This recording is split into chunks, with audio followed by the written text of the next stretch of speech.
Bonjour, je suis Zara. J'ai payé pour chaque plat, chaque accord mets et vin, chaque fleur sur cette table. Mais quand je suis entré, il n'y avait pas de place pour moi. Ma sœur a eu un sourire narquois. Cet endroit n'est pas pour les ratés. C'est à ce moment-là que j'ai réalisé qu'il n'avait jamais voulu de moi, seulement de mon argent. Alors, je me suis dirigé nonchalamment vers le maître d'hôtel, j'ai souri, et j'ai annulé tout le dîner parce que je suis la propriétaire du restaurant. Avant de nous plonger dans le vif du sujet, d'où m'écoutez-vous, et qu'auriez-vous fait à ma place? Je lis chaque commentaire. Le vent venant de la Willamette portait cette morsure humide de novembre alors que je poussais la porte tournante d'Allon, le restaurant du centre-ville que j'avais réservé des mois auparavant. Mon pouls s'est accéléré comme autrefois avant les concours d'orthographe, un espoir de petite fille déguisée en optimisme d'adulte. Ce soir, c'était le 65e anniversaire de maman, et je m'étais convaincu que ce rassemblement pourrait enfin ressembler à une famille plutôt qu'à une convocation de jurés. J'avais payé pour le menu à prix fixe, le trio de jazz en direct, et même le gâteau sans sucre qu'elle aimait.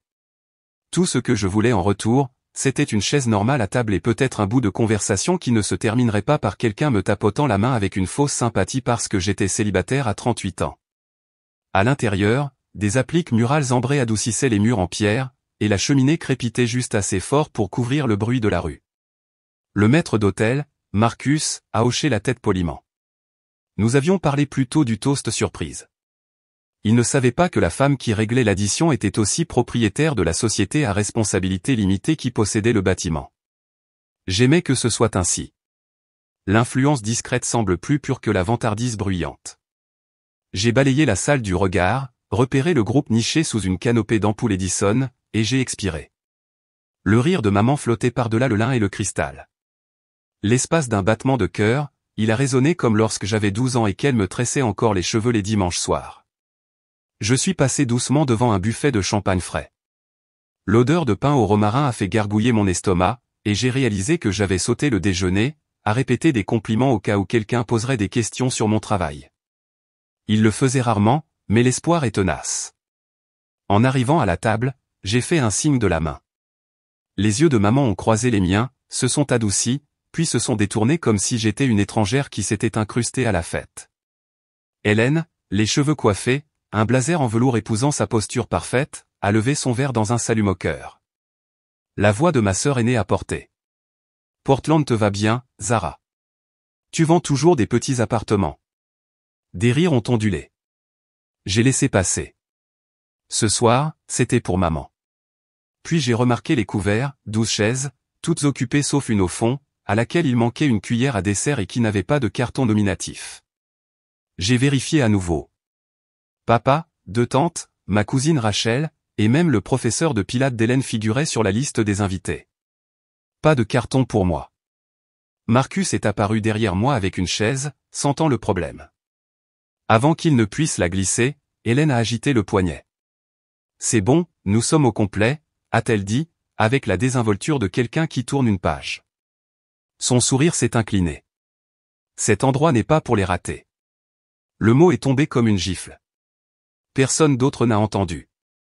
Maman s'est raclé la gorge, étudiant son verre d'eau. Tante Lilian a ajusté ses perles. Mon visage s'est échauffé, pourtant mes pieds ne voulaient pas bouger. J'ai fixé le rosé pétillant que j'avais choisi, le menu que j'avais conçu, bisque de potiron, truite de l'Oregon, pavlova à l'espresso. Chaque plat, un geste silencieux d'appartenance. Mon nom, cependant, n'était nulle part sur la table. Les souvenirs ont afflué, Thanksgiving il y a 5 ans, quand ils m'ont demandé de courir au magasin 2 fois parce qu'Hélène avait oublié les canneberges, le mariage où j'ai signé un chèque, puis je me suis tenu derrière le photographe au lieu d'être aux côtés des demoiselles d'honneur, le texto de papa à Noël dernier, j'aimerais que tu sois là renvoyé après que la photo de famille ait déjà été publiée en ligne. J'avais été une pensée secondaire depuis si longtemps que ce soir, j'avais presque cru que le schéma était rompu. J'ai inspiré, laissant le romarin et l'humiliation se mélanger, puis je me suis tourné vers Marcus. Vous nous excusez un instant? Ma voix m'a surprise, ferme, polie. À lui, j'ai dit à voix basse, veuillez annuler l'événement. Tout. La réservation est au nom de ZK Holdings. Ses sourcils se sont haussés. Oui, mademoiselle Karim. Tout de suite. J'ai hoché la tête. Et dites au personnel de cuisine de terminer plus tôt en étant payé intégralement. Urgence familiale. Des halètements ont parcouru la table comme des perles renversées. Les couverts se sont figés en l'air. Le sourire d'Hélène a eu un tic. Maman a finalement levé le regard, la confusion assombrissant ses yeux. Zara, qu'est-ce que tu fais? A-t-elle demandé, comme si je venais de débrancher le groupe de musique. J'ai soutenu son regard, j'ai senti cette vieille douleur de vouloir son approbation, puis je l'ai laissé s'envoler. Je fais exactement ce que vous m'avez tous appris, ai-je répondu, toute chaleur ayant quitté mon ton.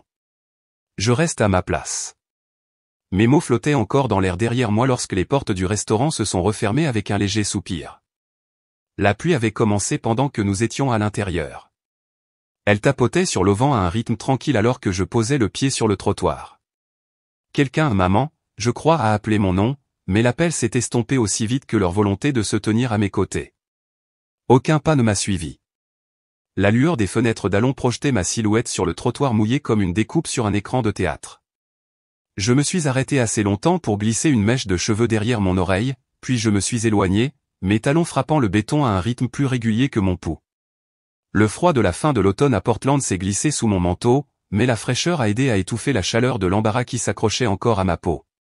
4 pâtés de maison plus loin, j'ai atteint mon immeuble, j'ai pris l'ascenseur seul et je suis entré dans l'appartement que j'avais acheté l'année après mon divorce, celui que personne dans ma famille n'avait jamais pris la peine de visiter. J'ai allumé une lampe, j'ai ignoré le casier à vin et j'ai pris une bouteille d'eau. Le pétillement gazeux a sifflé quand j'ai tourné le bouchon, les seuls applaudissements que j'avais entendus de toute la soirée. Je me suis assise sur le canapé sans enlever mon manteau. La pièce sentait légèrement le cèdre de la bougie que j'avais laissé brûler plus tôt, un parfum que j'avais choisi parce qu'Hélène avait dit un jour que c'était prétentieux. Tu penses toujours que tu vaux mieux simplement parce que tu lis des livres, sa voix, à 16 ans, m'est revenue. C'était le soir où papa l'avait laissé tenir le crachoir au sujet des robes de bal pendant que je remplissais les pichets de thé glacé. Il l'avait qualifié de pleine d'assurance. Il m'avait qualifié de pratique. Les filles pratiques débarrassent les assiettes. Les filles pleines d'assurance reçoivent la première part de gâteau. J'ai siroté mon eau et laissé les souvenirs se déposer comme de la poussière sur du bois poli, facile à voir une fois que la lumière frappe. Le silence s'est étiré, invitant des souvenirs plus anciens. Chaque Thanksgiving, maman m'asseyait à la petite table pour que tu puisses te lever et aller chercher ce que nous oublions. Au lycée, Hélène s'attirait des regards admiratifs pour sa tenue, je gagnais un signe de tête pour m'être assuré que les petits pains ne brûlent pas. Rien de tout cela ne faisait aussi mal à l'époque parce que je supposais que le grand livre s'équilibrerait un jour. Ce soir prouvait que le grand livre n'était pas défectueux, il avait été conçu ainsi.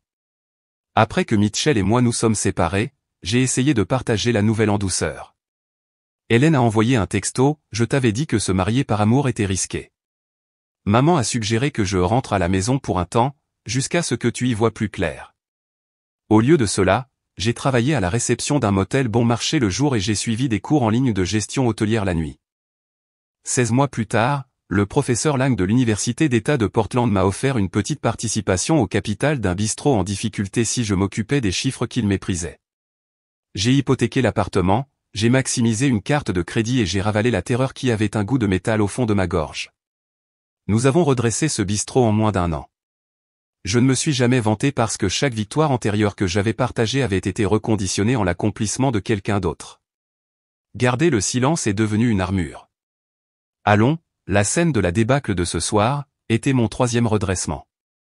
Je l'avais choisi pour l'anniversaire de maman, en espérant que la proximité de mon succès me vaudrait de la reconnaissance sans que j'aie à l'annoncer. Au lieu de cela, ils avaient réussi à s'asseoir au milieu de tout ce que j'avais construit et à faire semblant que j'étais invisible. La chaise vide n'avait pas été un oubli, c'était la preuve d'une intention. Ils ne m'avaient pas oublié. Ils m'avaient effacé exprès. Cela coupait plus profondément que n'importe quelle insulte. Mon téléphone a vibré. Un texto de tante Lilian a allumé l'écran, tu n'étais pas obligé de faire ça.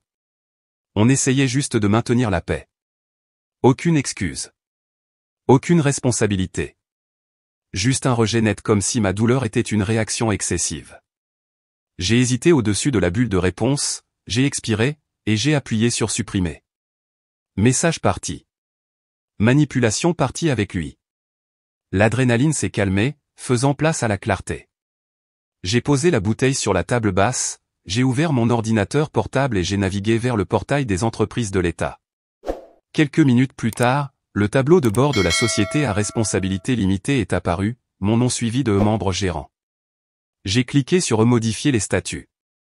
Dans le champ du nouveau bénéficiaire, j'ai entré Zara Karim, 100% sous raison du changement, j'ai tapé révocation de privilèges non autorisés. J'ai sauvegardé le brouillon, les yeux s'attardant sur la ligne de confirmation. Il y avait plus à faire à notification aux avocats, instructions bancaires, alerte aux fournisseurs mais ce soir, je voulais un coup décisif sur le grand livre. J'ai joint le fichier modifié à un courriel adressé au professeur Lang avec pour objet, il est temps de faire le ménage. Un léger sourire s'est dessiné alors que j'appuyais sur envoyer. La courtoisie m'avait valu la solitude. La précision m'achèterait la liberté. J'ai fermé l'ordinateur portable, je me suis penché en arrière et j'ai écouté la ville bourdonner à l'extérieur de ma fenêtre. La pluie tombait toujours, plus doucement maintenant, rinçant les trottoirs. Ma famille avait joué sa main. À mon tour de rebattre les cartes. Ils m'ont effacé de leur table, alors je vais les effacer de mon avenir. Cette pensée pulsait comme un métronome tandis que la brume matinale de Portland se pressait contre les fenêtres de mon appartement. Une semaine s'était écoulée depuis le fiasco de l'anniversaire, et chaque aube de pluie avait semblé plus nette, plus claire, comme si la ville elle-même approuvait ma décision d'arrêter de demander des miettes. Grayson Foster est arrivé à 10 heures précises, une ponctualité qu'il avait perfectionnée à l'époque où nous avions tous deux survécu au cours de droit des affaires 301. Il était plus grand maintenant, les cheveux parsemés d'argent, mais son habitude d'évaluer une pièce en 2 secondes était restée. Il a posé sa mallette sur ma table de salle à manger, a jeté un coup d'œil à la pile de dossiers que j'avais préparés, et a poussé un léger sifflement. On dirait que tu es venu préparer. Je n'ai aucune intention de perdre ce que j'ai construit, ai-je dit, en lui glissant une tasse de café. J'ai besoin que tout soit à toute épreuve. Si ma famille tente de s'emparer des restaurants, je veux que la paperasse leur rie au nez. Il a siroté, les yeux plissés. Tu es sûr de vouloir les exclure complètement? Pas de part résiduelle, pas de geste de bonne volonté? Positive. Le mot avait un goût final et ferme. Grayson a ouvert son ordinateur portable. Très bien. La première étape est de resserrer les statuts de la société. Après cela, nous déposerons les modifications auprès de l'État. Si quelqu'un conteste, il aura besoin d'un intérêt à agir, et pour le moment, ils n'en ont pas. Il a ouvert un dossier numérique intitulé Karim Holdings. Des dizaines de fichiers PDF ont peuplé l'écran, beau, contrat de fournisseur, lettres de banque.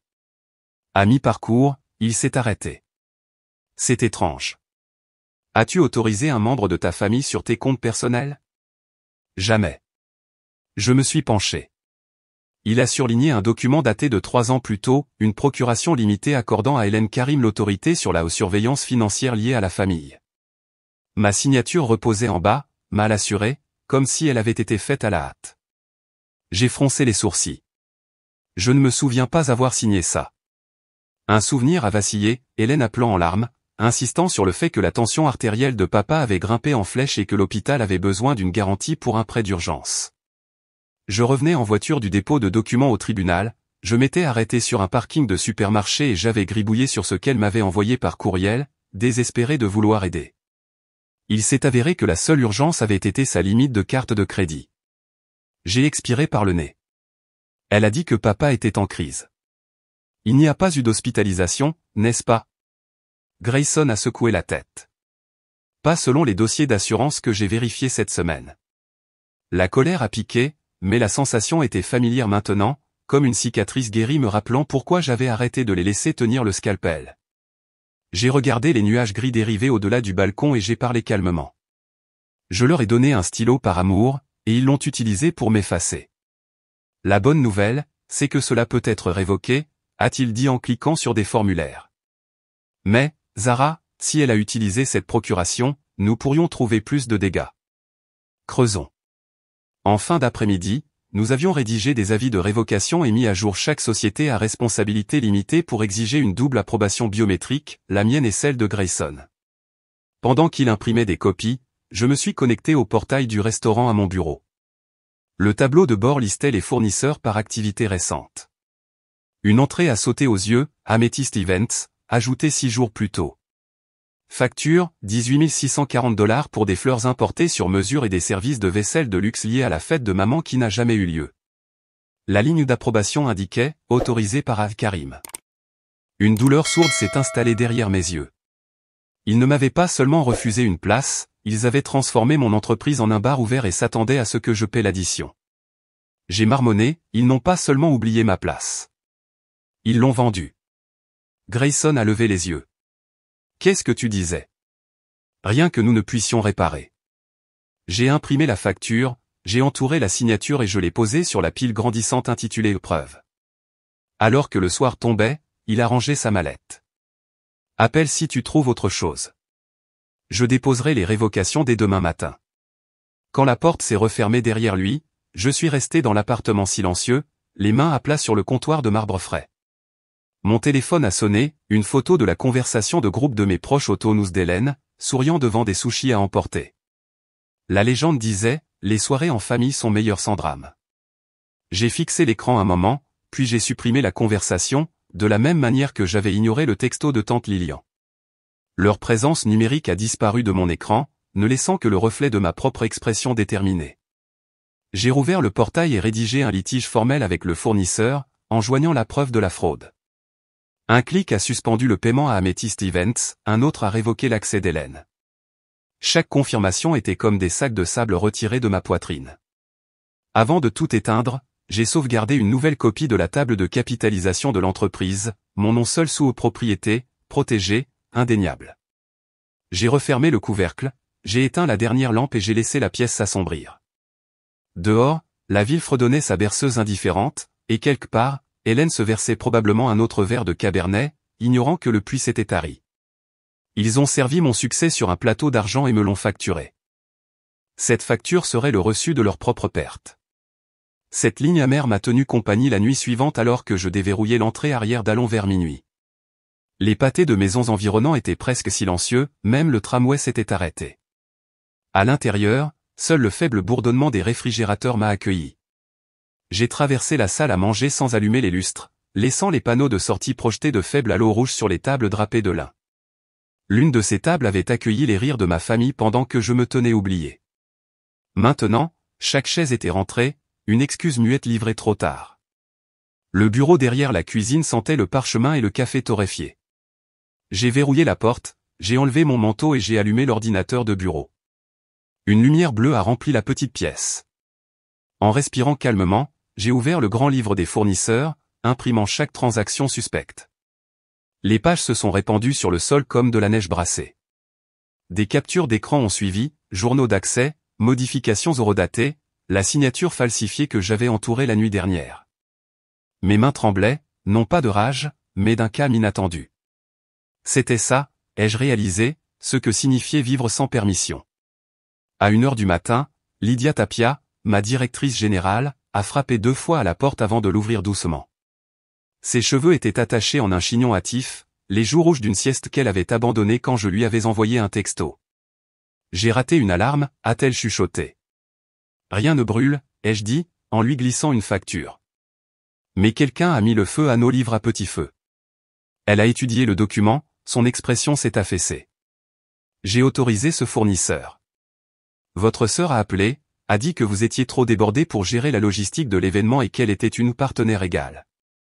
Ça semblait normal, la famille et tout ça. J'ai secoué la tête. Vous ne pouviez pas savoir. Mon erreur a été de laisser la porte déverrouillée.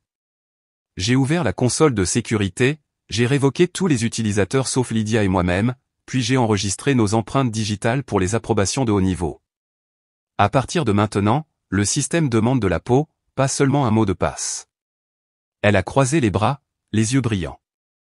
Je suis désolé, Zara. Ce n'était pas votre trahison, lui ai-je dit, en gardant un ton doux. C'était à moi de la reconnaître. Elle a hoché la tête, un mélange de soulagement et de détermination, puis est partie mettre à jour l'équipe de fermeture. De nouveau seul, je me suis perché sur le tabouret à roulettes et j'ai laissé les souvenirs se dérouler en arrière de 15 ans. J'avais 19 ans, rentré de l'université pour le dîner de retraite de papa. J'ai passé l'après-midi à mitonner un tagine de poulet sur la cuisinière, déterminé à l'impressionner. Tandis que je fouettais la sauce d'une main, l'autre enveloppée dans de la gaze à cause d'une brûlure par inadvertance. Papa a levé une fourchetée, s'est tourné vers Hélène dans son blazer tout neuf, et a dit « Tu porteras le nom Karim fièrement ». J'avais souri, parce qu'on apprend aux filles à le faire, mais une fissure silencieuse s'était ouverte dans ma poitrine cette nuit-là, s'élargissant avec chaque accomplissement non reconnu par la suite. Je suis sorti de cette réminiscence par la lueur du site web de l'entreprise à l'écran. Karim's Signature Hospitality affichait la page d'accueil, des photographies du front de mer, une vidéo en boucle de clients trinquants, et un pied de page qui disait « Fondé par la famille Karim ». Aucune mention de Zara. La marque que j'avais ressuscitée portait notre nom de famille comme une veste empruntée tout en cachant le tailleur. J'ai ouvert le portail du registre de l'État, j'ai cliqué sur « Déposer une modification » et j'ai tapé un nouveau nom public, Zara Karim Collective. Le curseur clignotait en dessous, impatient. Un champ de notes demandait le but du changement. J'ai écrit « Parce que se cacher, c'est fini ». Avant de soumettre, j'ai rédigé une feuille de route pour le changement de marque, des communiqués de presse discrets, une signalisation mise à jour, des cartes de visite embossées portant les initiales Z cassées en feuilles de cuivre chaude. Le but n'était pas la vengeance, c'était l'exactitude. Ils apprendraient le nom qu'ils n'avaient jamais pris la peine de prononcer.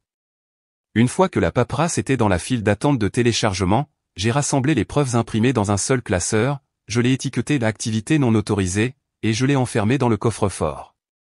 Ma montre indiquait 2h17 du matin. La ville, trempée par la bruine de l'Oregon, semblait fraîchement lavée alors que je sortais. J'ai inspiré l'odeur du trottoir mouillé, presque douce, et j'ai imaginé le lever du soleil de demain scintillant sur un tout nouveau logo. Je n'avais pas récupéré une place, je gravais mes initiales sur la table entière. Je n'allais pas reprendre une place. Je construisais la table entière. Et maintenant, il était temps que les invités s'assoient. Qu'ils sachent ou non à qui appartenait vraiment cette table, eh bien, cela deviendrait clair bien assez tôt. 3 jours se sont écoulés dans un calcul silencieux. Je n'ai parlé à personne dans la famille, pas un appel, pas un mot. Juste un unique texto de groupe que j'ai envoyé jeudi soir, ayons un vrai dîner. Pas de malentendu cette fois.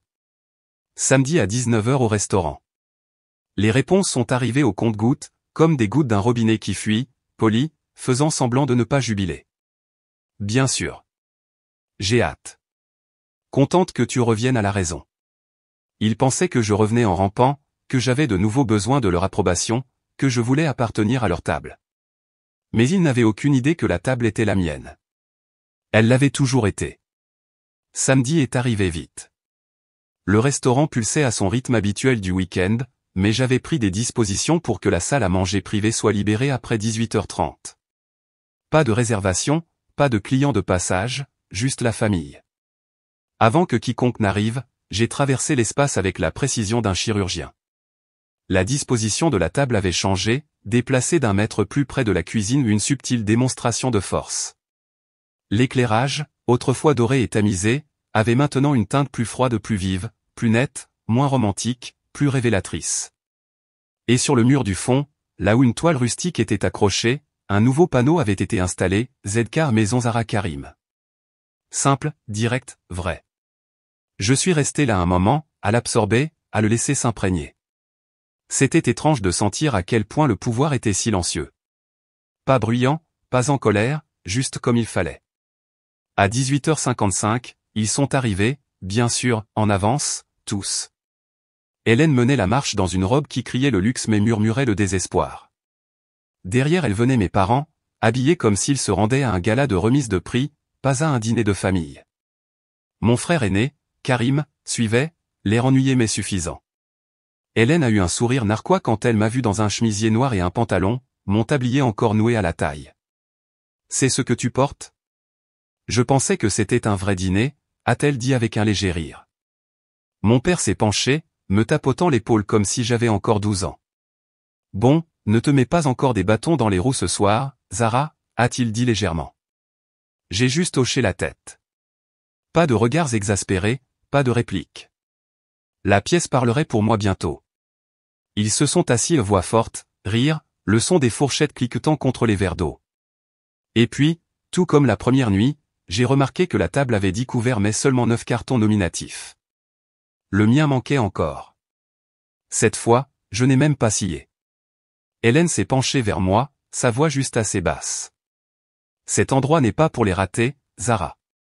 Les rires autour de la table ont augmenté comme sur un signal, comme une meute de loups flairant une piste. Mais je n'ai pas bronché.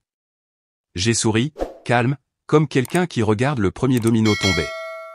Je me suis levé sans un mot, j'ai tourné le dos à la salle, et je suis passé directement par les portes battantes de la cuisine. À l'intérieur, l'équipe était prête. J'ai levé une main. Ils se sont tus immédiatement. Annulez chaque plat, ai-je dit d'un ton égal. Les têtes se sont tournées. Fermez les robinets à vin. Verrouillez le réfrigérateur à dessert. Remboursez chaque fournisseur que nous avons réservé pour ce soir. J'ai croisé le regard de Lydia. Personne ne paie. Personne ne mange. Pas ce soir. Elle a hoché la tête sans poser la moindre question. Ils l'ont tous fait parce qu'ils me connaissaient, non seulement comme une patronne, mais comme quelqu'un qui défendait ce qu'elle avait construit. De retour dans la salle à manger, l'onde de choc a commencé lentement. Un serveur s'est avancé et a retiré un apéritif à moitié terminé devant mon frère. Un verre de vin a été retiré en plein service. Une carafe d'eau citronnée a disparu avant que ma mère ne puisse l'atteindre. Hélène a plissé les yeux. Qu'est-ce qui se passe? Je me suis alors avancé, non pas avec colère, mais avec précision. J'ai regardé autour de la table, chaque visage passant maintenant de l'amusement à la confusion. Si vous n'êtes pas ici pour m'honorer, ai-je dit clairement, vous ne serez pas nourri par moi. Puis je me suis retourné et je suis parti. Personne n'a suivi. Personne n'a appelé. Juste le silence. Le bruit de mes pas sur le parquet était le seul son dans la pièce. Et pour une fois, personne ne parlait plus fort que moi. Le silence à cette table les a suivis jusqu'à la maison et jusque dans les gros titres. Au moment où je me suis réveillé, la lumière dans ma chambre avait déjà pris cette teinte grisâtre de Portland qui signifiait que c'était le milieu de la matinée mais qu'on se sentait encore à l'aube. Mon téléphone a vibré sur la table de nuit, me tirant du demi-sommeil dans lequel j'avais sombré après des heures passées éveillé, à revivre chaque seconde de la nuit dernière, le dîner, le départ, la dernière réplique. J'ai attrapé mon téléphone et j'ai appuyé sur lecture sur le message vocal. Bonjour, mademoiselle Karim, c'est Nolan du Portland Weekly. J'ai entendu dire que quelque chose d'inattendu s'était produit au ZK hier soir. J'adorerais avoir votre version, officieusement ou non. Rappelez-moi si vous êtes disposé à discuter. Je me suis assise lentement. Les nouvelles voyagent vite, surtout quand le repas s'arrête en pleine bouchée et que les robinets à vin se tarissent devant les donateurs politiques locaux et les épouses de chirurgiens plasticiens. Pourtant, je ne m'attendais pas à ce que la presse frappe à ma porte si tôt. Je suis sorti du lit et j'ai enfilé un pull sur mes épaules. Sur le comptoir de la cuisine, mon téléphone a de nouveau vibré. Cette fois, c'était de mon frère, Tariq. Est-ce que tu essaies de nous ruiner? Les clients de papa étaient là. À quoi diable pensais-tu? Pas de salutations, pas de questions sur pourquoi je l'avais fait, juste de la panique et le droit qu'il s'arrogeait, envoyé par des pouces crispés. Je n'ai pas répondu. Au lieu de cela, j'ai ouvert un fichier que j'avais sauvegardé des semaines auparavant, quelque chose que je n'aurais jamais pensé utiliser, un PDF des documents de propriété de l'immeuble. Mon nom, ma signature, le sceau notarié daté de 6 ans. J'ai pris une capture d'écran et je la lui ai transmise. Pas de mots, juste un reçu numérique qui parlait plus fort que n'importe quelle explication. 1 heure plus tard, je me suis retrouvé assise sur un banc tranquille à Laurelhurst Park, le froid des lattes de bois s'infiltrant à travers mon jean. Le vent portait ce léger mélange de pain humide et de café lointain. Je n'avais apporté ni notes ni papier, juste moi-même. Cela semblait suffisant maintenant. Le journaliste, Nolan, s'est approché avec un sourire prudent et un carnet qu'il utilisait à peine. « Merci de me rencontrer », a-t-il dit, en s'installant à côté de moi avec une distance respectueuse. « Vous auriez pu m'ignorer, mais vous ne l'avez pas fait. » J'y ai pensé, ai-je admis, puis j'ai regardé une famille poussant une poussette à travers les feuilles mortes. Mais je me suis dit qu'il était temps. Il a baissé les yeux sur ses notes. « Cela vous dérange si je demande pourquoi? Pourquoi ce dîner? » J'ai laissé la question flotter dans l'air un moment. Puis je me suis tourné vers lui et j'ai dit doucement, parce qu'ils avaient oublié mon existence jusqu'à ce qu'ils aient besoin d'une photo avec une personne issue de la diversité pour leurs réseaux sociaux. Il a cligné des yeux, puis a hoché la tête une fois. Juste. J'ai fouillé dans mon sac fourre-tout et je lui ai tendu une enveloppe Kraft Uni. Ses doigts ont hésité une seconde avant de la prendre. À l'intérieur se trouvaient des copies de chèques que j'avais signés pour la première rénovation, des tableurs que j'avais équilibrés lorsque le comptable de papa était en congé, et des courriels imprimés où j'avais pris la décision finale sur les changements de menu tandis qu'Hélène en recevait le crédit en public. Il y avait même une copie du bail original du restaurant, celui que j'avais signé, celui pour lequel j'avais payé la caution. Nolan a parcouru le contenu avec des yeux exercés. Puis il a levé les yeux. Ils savent que vous êtes propriétaire de l'immeuble? Je n'ai pas répondu avec des mots. J'ai juste fait un lent et petit signe de tête. Il a expiré. Ouah. Un autre instant de silence a passé. Puis il s'est un peu penché en avant. Me laisseriez-vous publier ceci avec votre nom? J'y ai pensé, les projecteurs, les retombées, les gros titres avec mon nom en gras. Puis j'ai secoué la tête. Vous pouvez utiliser mes initiales. ZK. Laissez-les deviner. Laissez-les se demander.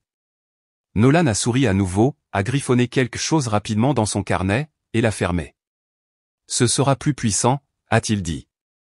Au moment où je suis retourné à mon appartement ce soir-là, une tempête de messages s'était déjà formée dans la conversation de groupe familial. Hélène, sérieusement, qu'as-tu fait? Papa, tu m'as embarrassé devant mes collègues. Ce n'est pas comme ça qu'on gère les affaires de famille. Oncle Navin, appelle-moi maintenant. J'ai fixé l'écran pendant un long moment. Puis j'ai cliqué sur quitter le groupe. Un simple clic, mais c'était comme prendre une bouffée d'air pour la première fois depuis des années. Plus tard dans la nuit, alors que je me pelotonnais sur le canapé avec une tasse de camomille, mon téléphone a de nouveau vibré. Cette fois, ce n'était pas du bruit. Ce n'était pas de la culpabilité, ni du blâme, ni du contrôle. C'était un message de quelqu'un dont je n'avais pas eu de nouvelles depuis plus d'une décennie. Madame Dogardy, anglais au lycée. J'ai vu l'article. J'ai toujours su que tu réussirais, Zara. Tu n'as jamais été invisible pour moi. Jamais. J'ai cligné des yeux avec force. C'était la première fois depuis des jours que ma poitrine ne semblait pas pleine de pierres. Ces mots, simples et vrais, pesaient plus lourd que n'importe quelle excuse que j'aurais pu recevoir. Avant de me coucher, je me suis dirigé vers l'étagère près de ma fenêtre. Dessus se trouvait une photo encadrée de ma mère, prise des années avant les disputes, avant la maladie, avant que tout ne se fracture. J'ai allumé une petite bougie à côté d'elle. Elle aurait applaudi, elle chuchotait. Pas fort, mais de tout son cœur. Je suis resté en silence un moment, laissant la pièce immobile. La réaction de la famille n'était pas du regret, c'était la guerre. Je pouvais le sentir avant même que l'enveloppe recommandée n'atterrisse dans ma boîte aux lettres 2 matin après que l'article ait fait la une du Portland Weekly. Un huissier de justice dans un coupe-vent gris a sonné à mon interphone. Il tenait une enveloppe blanche scellée avec le blason du cabinet d'avocat de mon père, tout en intimidation polie. J'ai signé, je l'ai remercié et je l'ai ouverte au-dessus de mon évier de cuisine. Mise en demeure de rétractation immédiate, lisez l'en-tête. Il prétendait que l'article diffamait le nom Karim, causait une détresse émotionnelle et mettait en péril des relations commerciales vitales. Retirez-le, m'ont-ils averti, ou faites face à un procès en dommages et intérêts s'élevant à plusieurs centaines de milliers de dollars. J'ai ri, d'un seul éclat sec et sincère. Ils pensaient encore que la peur me ferait plier. Ils ne savent vraiment pas qui je suis. De la vapeur s'élevait de mon café tandis qu'un autre souvenir refaisait surface, sans y être invité. Des années auparavant, lorsque les restaurants vacillaient au bord de la faillite, la famille s'était blottie autour du bureau en acajou de papa comme des médecins étudiant une radiographie sinistre. Personne n'avait de liquidité. Personne, sauf moi. J'avais hypothéqué mon premier appartement, travaillé à la réception du motel la nuit, rédigé des propositions marketing à l'aube. J'avais insufflé la vie à un bilan qui était en train de mourir. Il m'avait loué en privé, puis avait effacé mon nom de toutes les histoires publiques. Ce n'était pas de la vengeance. C'était une révélation. Mon téléphone a vibré sur le comptoir. Le nom d'Hélène s'est affiché. J'ai envisagé de le laisser sonner, mais la curiosité l'a emporté. Sa voix était mince, frénétique. Zara, s'il te plaît. Les sponsors se retirent. Les clients sont furieux. Supprime juste l'article. On peut arranger ça. Les clients qui ne me regardaient pas à moins d'avoir besoin d'une déduction fiscale, ai-je demandé calmement. Elle a expiré un son rauque. Pourquoi fais-tu ça? J'ai dit la vérité. C'est inconfortable. Je comprends ça. Avant qu'elle ne puisse répondre, un autre appel est arrivé. Papa. Premier appel direct depuis des années. J'ai accepté. Il a sauté les salutations. Tu as embarrassé cette famille. Que vont dire les gens? Peut-être, ai-je répondu, en gardant mon ton égal, qu'ils diront que j'ai enfin pris ma place. Une pause fragile, puis la ligne est devenue silencieuse. Il avait raccroché sans un au revoir, de la même manière qu'il quittait les conversations quand j'avais 8 ans et que je posais trop de questions. J'ai glissé mon téléphone dans la poche de ma veste et j'ai conduit jusqu'au restaurant phare. C'était juste après le service du déjeuner. Au lieu de chuchotements ou de regards de côté, j'ai été accueilli par des hochements de tête et de petits sourires. Quelqu'un avait collé des cartes de remerciement sur le pupitre d'accueil. Un couple de filles d'université posait près de la fameuse table, prenant des selfies. Une serviette laissée soigneusement pliée disait en lettres capitales nettes, « Merci de prouver que la dignité silencieuse peut rugir ». Je me suis dirigé vers mon bureau, le cœur étrangement léger. 15 minutes plus tard, un coup timide a retenti. J'ai ouvert la porte à ma nièce, il a, encore dans son blazer d'école privée, les joues roses à cause du froid. Tati Z, a-t-elle dit, la voix à peine plus haute qu'un murmure. Maman pense que je suis au groupe d'études. Je voulais dire, j'ai vu l'article. Elle a dégluti.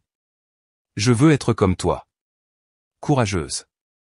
Ma gorge s'est serrée. Je l'ai serrée dans une étreinte qui semblait à la fois protectrice et pleine de défis. Être courageuse, c'est dire la vérité, même quand elle fait trembler les murs, ai-je chuchoté. Tu as déjà commencé. Quand Ila est parti, je me suis assise au bureau et j'ai rédigé un courriel à Grayson, en joignant la lettre de mise en demeure. Objet, ils essaient le vieux jeu. Le corps du message était court, la vérité n'est pas de la diffamation. Répondez à votre discrétion. Sa réponse est revenue en quelques minutes, 2 phrases et une note scannée, considérez cela comme réglé. 6 juin les preuves qu'ils ne veulent pas rendre publiques. Y figuraient des photos, le dîner de la chaise vide, les factures frauduleuses, mes actes notariés. Des faits qui s'empilaient plus haut que les menaces.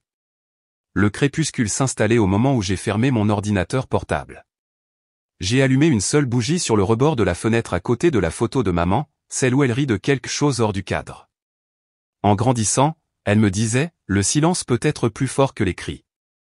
Debout dans la lueur ambrée, j'ai enfin compris. Il ne s'agissait pas de tenir sa langue. Il s'agissait de s'assurer que le silence vous appartenait et qu'il disait exactement ce que vous aviez besoin qu'il dise. Le gala était censé honorer le restaurant, mais j'avais d'autres projets. Cette pensée est restée avec moi alors que je sortais de la voiture et que je pénétrais dans la soirée fraîche de Portland. 3 jours s'étaient écoulés depuis l'explosion de l'article, mais ce soir, le gala culinaire de Portland n'était pas juste un autre événement, c'était leur tentative de remettre les choses sous le tapis. Et ils avaient osé m'inviter. L'enveloppe était arrivée ce matin-là, livrée en main propre non pas par la poste mais par un assistant junior que je reconnaissais vaguement du bureau dont j'avais été chassé des années auparavant. La carte était épaisse, du genre que l'on encadre. À l'intérieur, vous êtes cordialement invité à rejoindre le groupe KM au gala culinaire annuel en reconnaissance de notre héritage d'excellence. Héritage. Ce mot avait un goût amer. Je n'étais mentionné nulle part par mon nom, mais j'ai vu clair dans la mascarade. Ils ne m'avaient pas invité par décence, ils avaient besoin de ma présence pour légitimer la leur. Ils voulaient que mon visage lisse les fissures qui apparaissaient maintenant dans tous les gros titres. Alors j'y suis allé. Mais je n'y suis pas allé en silence. Au fond de mon placard, encore emballé dans le plastique du pressing, se trouvait une robe grenat profond avec un décolleté juste assez audacieux pour faire écho à la voix de ma mère dans ma mémoire, cette robe te donne l'air vulgaire, Zara. Ne te ridiculise pas, j'ai souri en l'enfilant. Et à mon doigt, je portais la bague de ma grand-mère, non pas le diamant tape à accent grave l'œil qu'elle avait légué à ma cousine, mais l'anneau de rubis que sa propre mère avait porté en tant que jeune veuve qui avait reconstruit sa vie à partir des cendres. Tu as le feu en toi, m'avait un jour murmuré ma grand-mère en glissant mes cheveux derrière mon oreille. Ne les laisse jamais te convaincre de le tamiser. La robe épousait mon corps de la même manière que la mémoire s'enroule autour de la douleur, impitoyable mais familière. En arrivant au centre des congrès de Portland, l'entrée était déjà illuminée par des lumières ambrées se déversant sur les marches. Un voiturier a ouvert la porte. Mes talons claquaient comme une ponctuation sur le marbre alors que je me dirigeais vers le hall principal. À l'intérieur, le bourdonnement s'est un peu calmé. Les regards se sont tournés. Certains se sont écarquillés, d'autres ont cligné des yeux 2 fois, incertains si c'était vraiment moi. Les photographes ont ajusté leurs objectifs en pleine prise de vue. Quelques invités ont chuchoté, pas si subtilement, c'est elle ? Ma sœur, debout près du bar à champagne, est devenue blême. Sa robe à paillettes captait la lumière, mais pas sa confiance. Pour une fois, elle n'avait pas de commentaires désobligeants de près. Le maître de cérémonie est monté sur scène avec un sourire qui en faisait trop.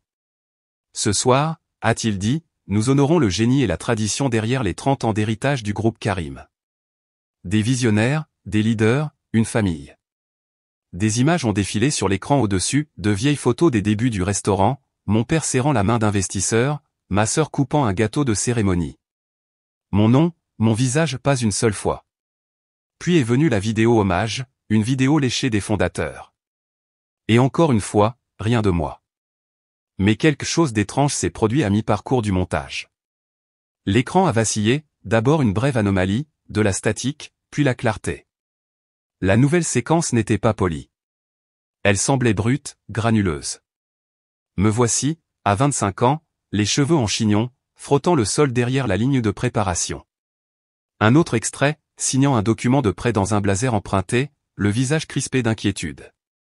Puis ma voix, enregistrée lors d'une interview discrète que je me souvenais à peine avoir donnée à un ancien stagiaire, a résonné dans la salle. Je ne voulais pas être vu. Je voulais construire quelque chose qui vaille la peine d'être vu. Des halètements se sont élevés comme des vagues. Un silence lent et stupéfait a rempli la pièce. La mâchoire de mon père s'est crispée. La main de ma mère a agrippé sa pochette comme une bouée de sauvetage. Ma sœur avait l'air de vouloir s'enfuir. Le chaos en coulisses. J'ai entendu le bruit de chaussures et le murmure sec de la voix de mon père alors qu'il aboyait au planificateur. Qui a approuvé ça ? Qui a fait ça ? La femme a haussé les épaules avec une froide indifférence. Quelqu'un devait dire la vérité. Je me tenais juste à l'extérieur du couloir, à moitié caché derrière un rideau. Mon père m'a aperçu. Nos regards se sont croisés pour la première fois de la soirée. Il n'a pas parlé. Moi non plus, parce que je n'en avais pas besoin. Ce silence disait tout, tu ne contrôles plus la salle. L'instant est passé. Il s'est détourné. Quelques minutes plus tard, les médias ont tourné comme des papillons de nuit. Un jeune journaliste s'est avancé, le micro tremblant légèrement. Madame Karim, pourquoi pensez-vous qu'ils ne vous ont jamais donné de place ? Je l'ai regardé, stable et imperturbable. Certaines places ne sont pas prises, ai-je dit. Elles sont revendiquées. Au matin, cette phrase était partout partagée, citée, tatouée sur les gros titres. Mais je ne suis pas resté pour voir la suite. Je suis sorti dans l'air de la nuit vif, pur, le mien. Et je n'étais pas seul. Quelques jeunes femmes me suivaient, des chefs, des étudiantes, des personnes que je ne connaissais pas mais que je reconnaissais en quelque sorte dans la façon dont elles me regardaient, non pas avec pitié mais avec espoir. L'une d'elles a couru quelques pas pour me rattraper. « Je suis venu ce soir pour vous rencontrer », a-t-elle dit doucement. Pas eux. Sa voix a fait éclater quelque chose en moi. Pour la première fois depuis longtemps, je me suis permis de sourire sans en garder les bords. La route à venir ne serait pas facile, mais elle serait la mienne. Et juste comme ça, j'ai su qu'il était temps de lâcher prise pour de bon. 2 semaines se sont écoulées depuis que le silence du gala est tombé sur la ville, et ma vie a avancé à pas confiants et tranquille. Ce soir, je suis assise seule dans le Pearl District, à l'intérieur d'un espace aux murs de briques pas plus grand qu'un loft d'une chambre, mais qui ressemble à une cathédrale.